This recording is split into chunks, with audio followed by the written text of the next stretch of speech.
So, welcome back to the second part of the lecture, life cycle assessment. So, what we were discussing product life cycle management. So, the second point here, the product life cycle management, another viewpoint to see this is, I will put here product life cycle management. Another viewpoint to look at it is how do we introduce, how do we develop a product. Like I am talking about the stage 1 of the 3 stages, I am talking about the stage 1 in which we had raw material, design, idea generation, all those things, and we have before manufacturing, just before manufacturing, and some part of manufacturing before it reaches end user. So, it is stage 1 and stage 2, these two stages. These two stages. How do we develop the product? We can consider assessment here as well.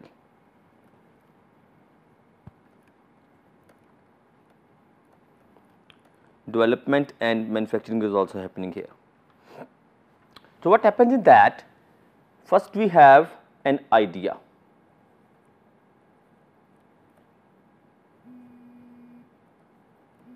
An idea generation. So, how do we do that? We do SWOT analysis, that is strength, weaknesses, opportunities, threat.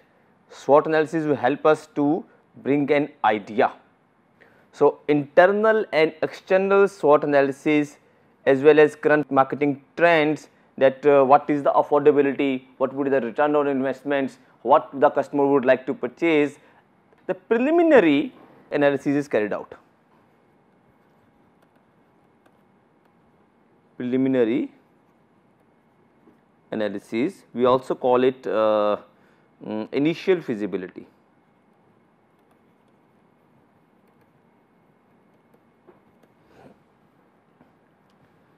Now, this preliminary analysis include the needs of customer, a rough estimate of return on investments, then what is the liquid money that customer has, or what is his, how much is he willing to pay. That is what should be then approximate or the overall or the broad cost of the product, all those things. So, next, once the product is through, from the preliminary analysis we can do the detailed analysis. Detailed analysis are the technical analysis, then marketing analysis, actually that is carried beforehand here, and financial analysis, from where the funds come, how the funds would be allocated, and what the customer would like to purchase, and how much the customer would pay. When finally our return on investment will happen, what would be our payback period. Payback period is that when initial investment cost and the processing cost for the product is all paid back, it is all recovered. So, that is payback period. So, that I can put few analyses here, like technical analysis, then financial analysis, and market analysis.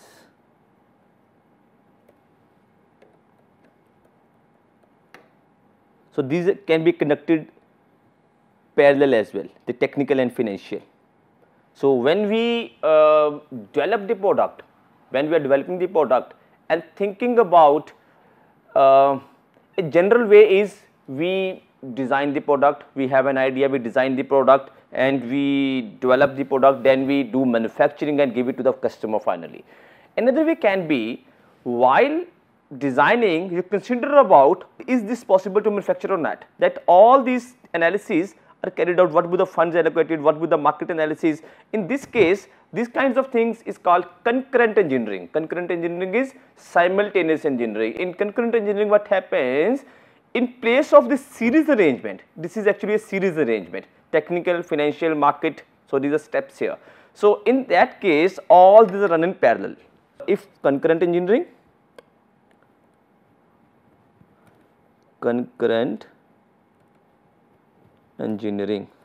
that is these are conducted in parallel or simultaneously.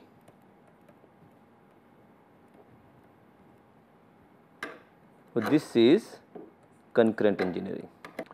So, after all these analyses are conducted, then we have the prototype.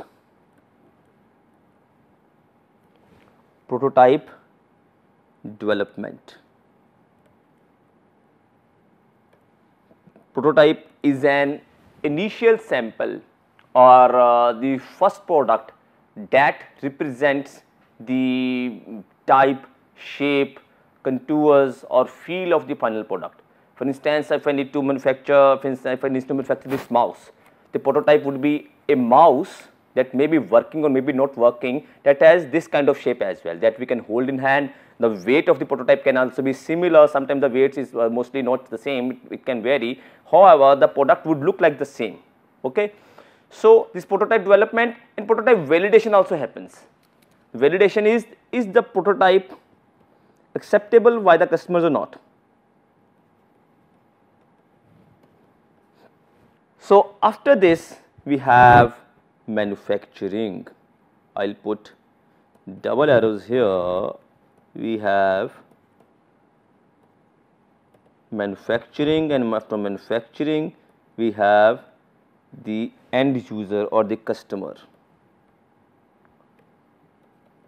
To the customer. So, prototype development is nothing but we have the pilot piece here. Pilot piece, or we can use here the rapid prototyping process, it is known as RPT. It is a kind of an additive manufacturing. Generally, the manufacturing is subtractive. We subtract the material from the stock. So, additive manufacturing is we add the material. There is the material is available in the form of maybe powders, maybe solid filaments, and they are maybe laminated sheets. They are added or layer by layer to manufacture the product. This is actually a rapid process. Like we can have the product in a very short span of time. So, in that case prototype manufacturing happens. So, in technical analysis is nothing but it is engineering. For instance, if we are talking about automobile, would the automobile be able to resist different, body of the automobile be able to resist different weather conditions? The engineering analysis, the thermal analysis, the stress strain analysis, at what conditions would the product fail, and financial analysis, from where would the funds, where could be the funds generated. Then what is the pricing of the product, pricing, funds, then payback period.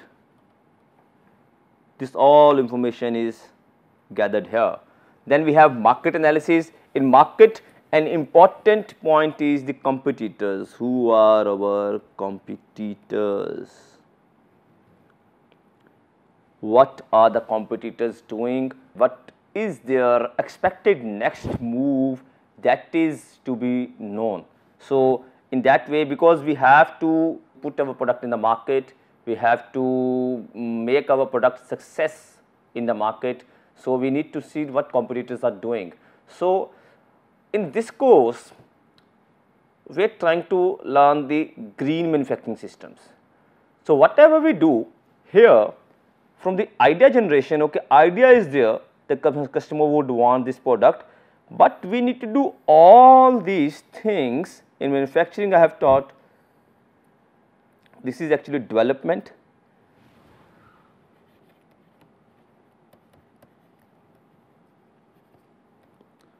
this is production, and this is maybe sales. Okay. Now we have a term known as design for, I will put X. This is design for X. This X can be, in general the term is design for manufacturing or design for assembly. When we talk about the green manufacturing system, we will see the various terms in the forthcoming lectures.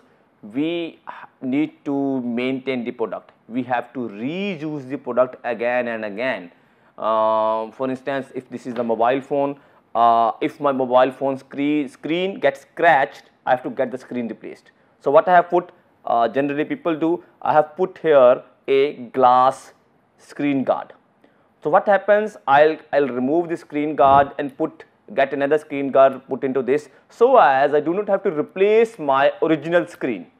But this is a kind of a maintenance, this is a kind of a productive coating. So in that case, in this specific design, like when we are designing the product, we are considering the maintainability of the product as well. So is the product like you get your automobiles serviced after a certain point of time, a certain period, that is known as preventive maintenance. So that type of design, that so as you can dismantle the carburetors, the braking systems from your automobile and do some services, put the new components those are required and put them back again. So this is this kind of design, the way we do is design for maintainability or design for maintenance is in a simple word. So in green manufacturing, one more term comes here, that is design for environment. Design for environment, that is whatever you do, whatever you design, keep into the mind what would be the impact to our environment based on this design. Is the maintenance possible? Is the reusing of the product possible? Is the recycling of the product what we have manufacturing possible or not? I will talk about recycler, like the product is recycled. Recycling is using the product, the components of the product, and like the aluminum components in the products are there, say steel components in the automobiles are there. We can melt them again and use that raw material to manufacture something else. That is recycling. So we will see this circle, this is known as comet circles. The smaller the circle is, the more good, the more or the better this is the sustainability perspective here. So we will see this in the next lecture here. So I am trying to make the point here is that the design for maintenance and design for environment is important while we develop the product as well. So this also comes in product life cycle management. In the initial two stages of the product life cycle, we have the raw material in which we have design and we have the processes, material handling, and during all this, when the product development is happening, like at this stage product development would be here at this point maybe. Okay. So what we have is design for maintenance and design for environment here. For design for environment, we will discuss this in detail. We have green matrix. Green matrix, like we have value stream mapping, we can have green stream mapping here.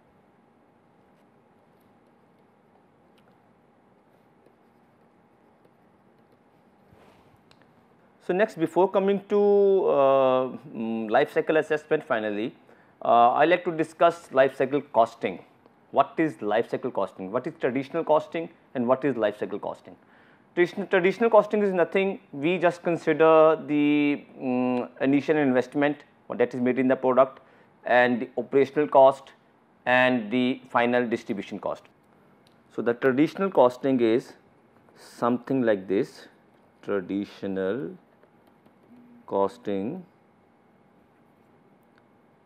So it has the initial investment,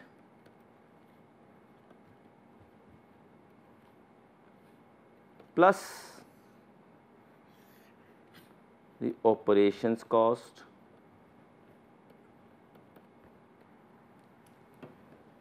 plus distribution cost. What does life cycle costing say?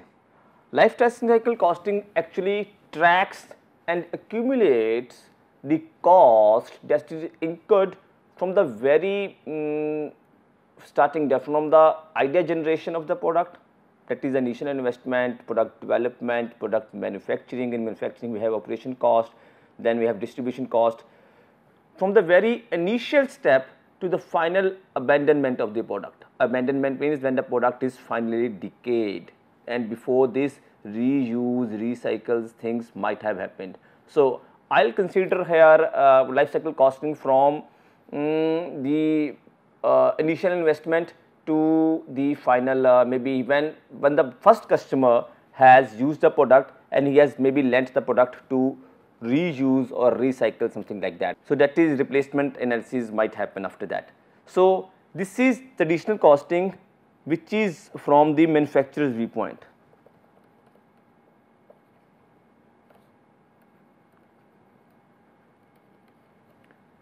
What is life cycle costing telling here? It says that the initial investment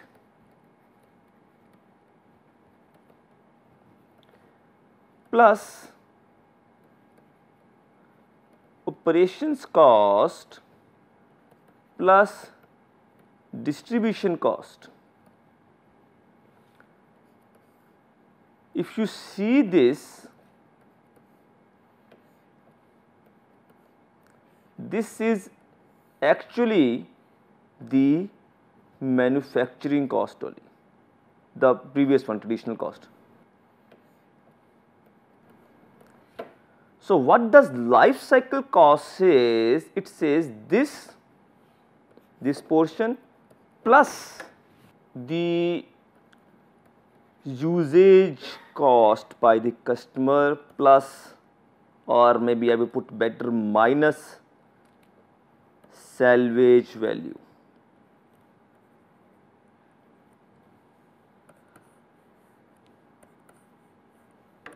So, these all together constitute to the life cycle cost.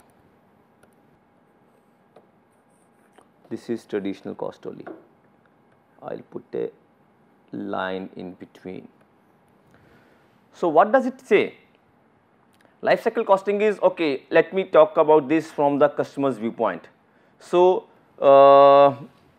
if the customer purchases a product, he has made this manufacturing cost is something manufacturing cost plus profit by the manufacturer, that will be the purchasing cost. Purchasing cost by customer, this is customer viewpoint now.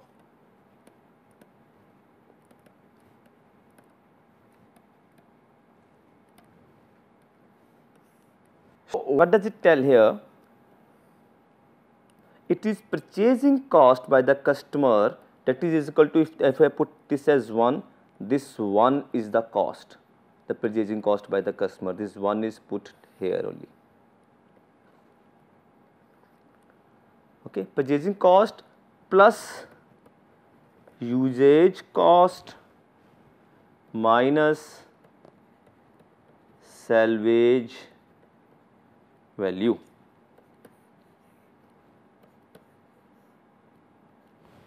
So, this is life cycle cost. Life cycle here is when the customer has purchased the product, he has used the product for certain period, then he has salvaged that product. He might have salvaged, he might have to replace that product. For instance, you buy an automobile, you buy a motorbike. You buy a motorbike, that is costing, okay, when you buy a motorbike, what aspects do you consider into mind? Like, just ignore the aesthetic aspects, I am just talking about the performance aspects here. So, you consider a motorbike that gives you good performance and that has good mileage. So why does this good mileage comes into your point? Some people might not consider about good mileage, they just consider the aesthetics. Okay, this bike is good, its pickup is better, and it is the overall performance is better. Let us not consider the mileage. So if I am considering a bike that in the overall costs you less for the whole life cycle, for the usage, so how would you select a bike? So let me take an example here. This is life cycle cost. Let me say there are two customers A and B.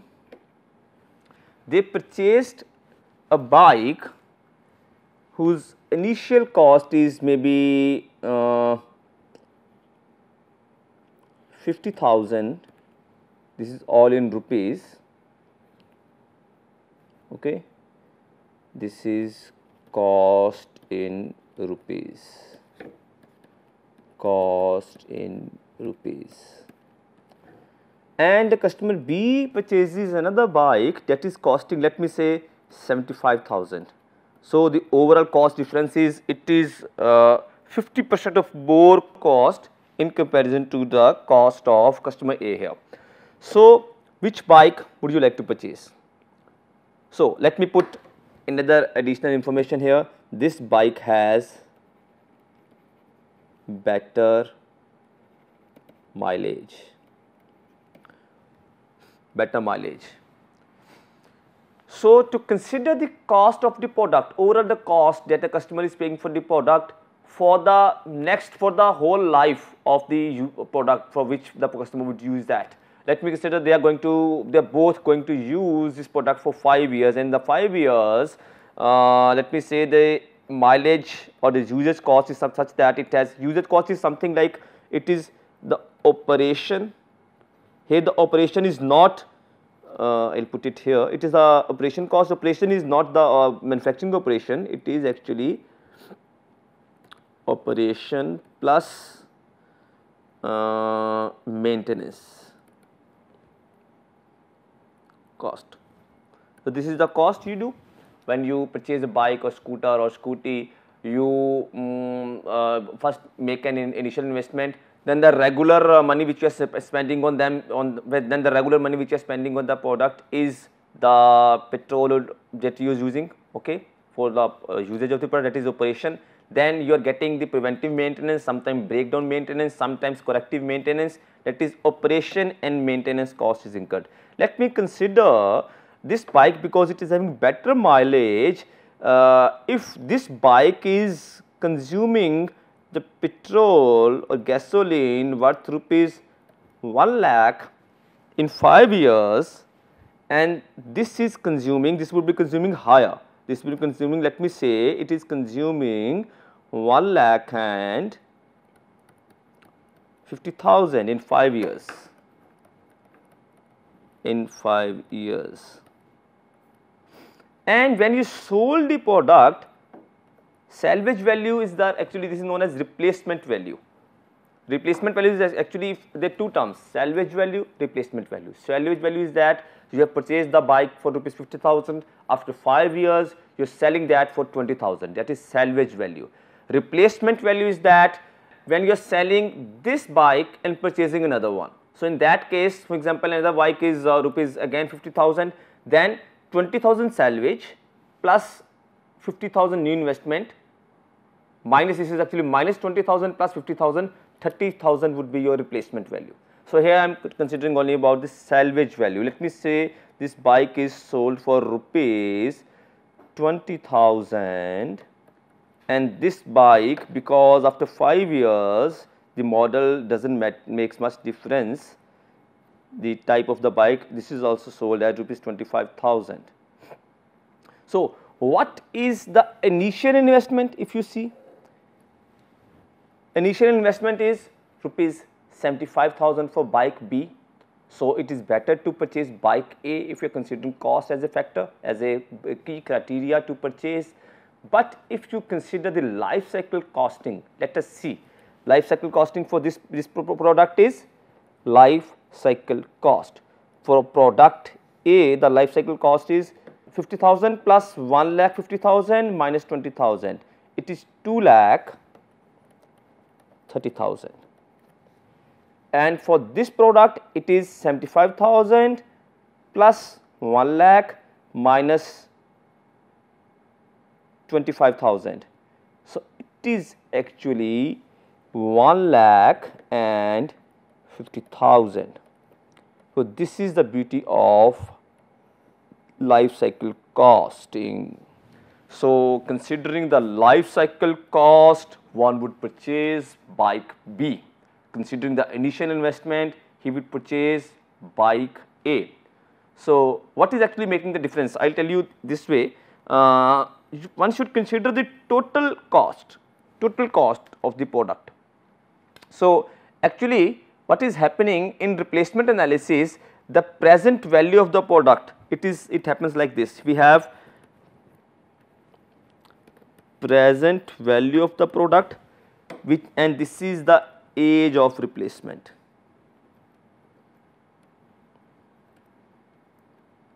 The age of replacement here. So, what is happening, like one has purchased this 50,000 rupees, 50,000 bike, at the 0 period the new bike has cost rupees 50,000. Okay. So, what is happening, the new bike was 50 rupees 50,000, with time the model is getting old and the bike components are having some wear and tear, and the replacement cost is decreasing like this. So, this is my replacement cost, or I can even put the salvage value here. The salvage value is decreasing actually. So, the salvage value is decreasing with time, and also when you are using the bike for certain years, in the initial period, in the initial years, the components are very new, the maintenance is very less. So, the mileage would be very good, and in the later periods, because of the aging of the components, the maintenance cost is higher. So, in the initial periods only preventive maintenance would be happening, and the mileage would also be better, so the cost would be less. In the later periods, the maintenance would be high and the mileage would also reduce because of the engine, because the engine performance also is reduced here in the later stages. So, what happens, the operation cost is rising like this. This is, I can say, operation cost or also maintenance cost. So, what is the total cost now? The total cost here is this much. It is operation cost plus maintenance cost, the total cost. Total, I would say, ownership cost.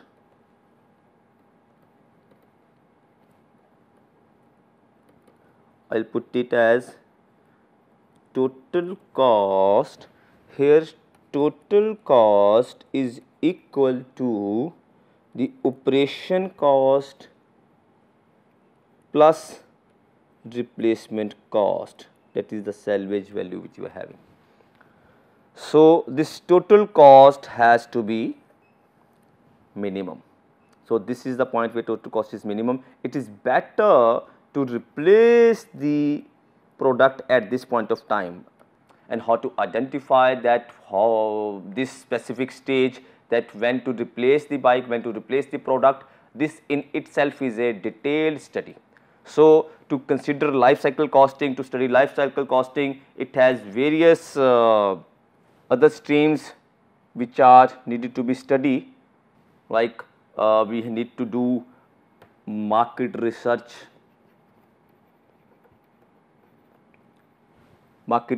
then specifications, then the design, reviews, etc.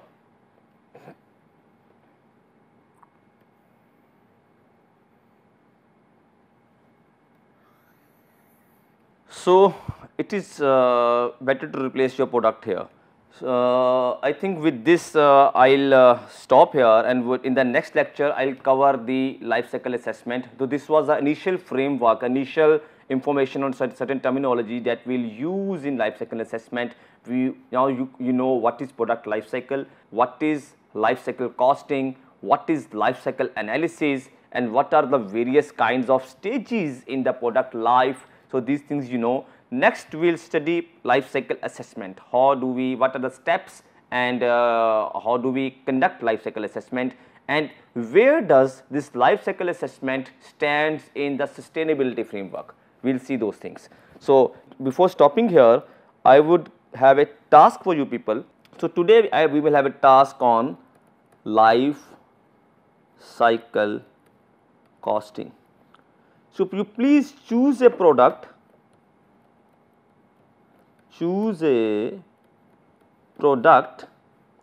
that you are going to purchase in recent future. You have plans to purchase that in recent future. Recent future maybe for students who are hostlers, they might have to purchase some product in 3-4 years. A product that would you choose that has two types of cost: initial investment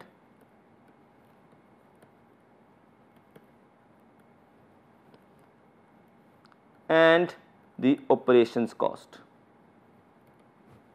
Operations and maintenance cost. You consider the period of 5 years.